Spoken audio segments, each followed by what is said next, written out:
I serve as a departmental manager at a retail store.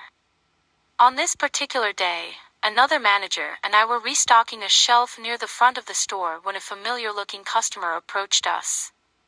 She began complimenting the store, praising the friendliness of the staff, and we graciously accepted her kind words, then resumed our work. Soon, her conversation took an unexpected turn as she inquired about our employee background checks, specifically asking if we exclusively hired Americans.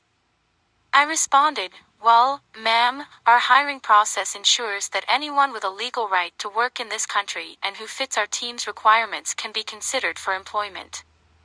This response triggered an extreme reaction from her, as she couldn't fathom us hiring a legal non-American over a U.S. citizen. Recognizing the abrupt shift in the conversation, my colleague attempted to usher her towards leaving the store.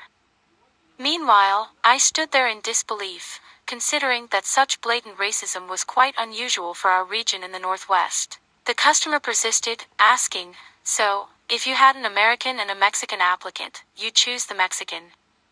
I reaffirmed, "If both candidates have the legal right to work here and the Mexican is better qualified, absolutely." Her reaction escalated further, and she began making threats, claiming she would contact our corporate office to report us for hiring illegals and even threatening to call the police.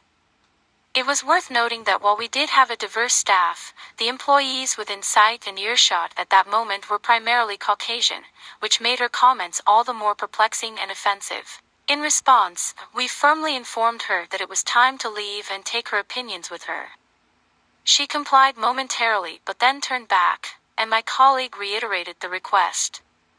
At this point, she began bowing repeatedly, seemingly attempting to convey some message. Then, out of nowhere, she declared, "You know what you are."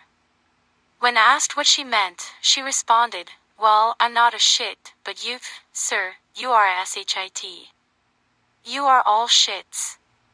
Since that incident, we haven't seen her again.